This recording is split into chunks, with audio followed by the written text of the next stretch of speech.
Hi there, I'm Dr. Cheryl Fraser, author of Buddha's Bedroom, The Mindful Loving Path to Sexual Passion and Lifelong Intimacy. Why do I mention the book? Because I'm going to talk to you right now about mindfulness and sex, which are two concepts that are very, very rarely brought together. That's why I was asked to write that book.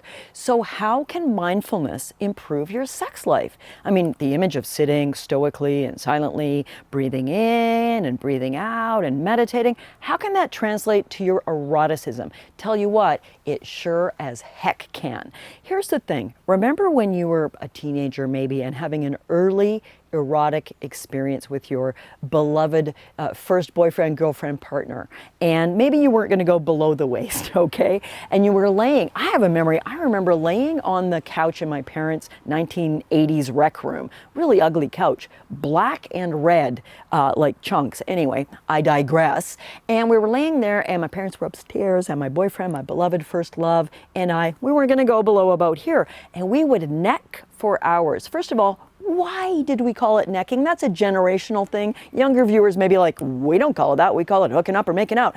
We called it necking. Necks weren't particularly involved. But anyway, we would kiss and French kiss and tongue and nibble literally for hours. An hour, 2 hours. Why am I relating that to mindfulness and sex? Because it's the best example for you to remember. When you were intently focused on these lips, this tongue, this erotic experience, everything else melted away. You weren't thinking about your math homework. You weren't even thinking about your parents upstairs. You weren't thinking about, oh, it's past curfew, because you were locked and lotus. Focus is fantastic foreplay. Learning to train your mind to concentrate, to stay in the moment, to be deeply here, you and I, will make you experience your senses way more intensely. What do I mean by that?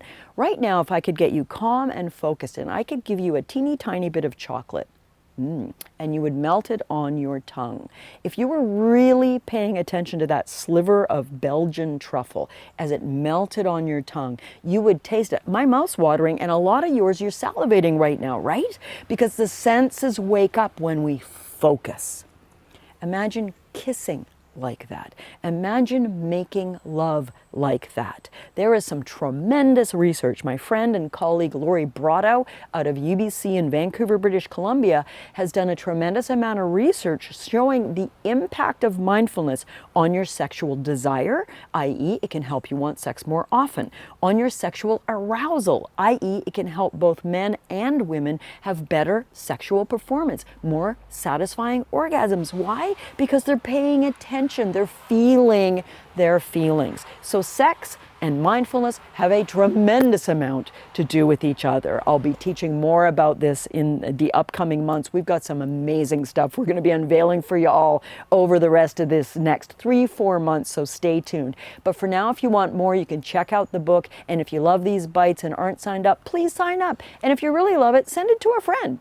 Maybe someone you'd like to have mindful sex with, like your sweetheart. I'll see you next time. Thanks for joining in these 4 videos on common sex and love problems. Oh, what's the problem here? People having mindless sex. Not paying attention. I call it nipple, nipple, crotch, goodnight. Nobody's making any effort. That's the problem. I just gave you the solution. See you next time.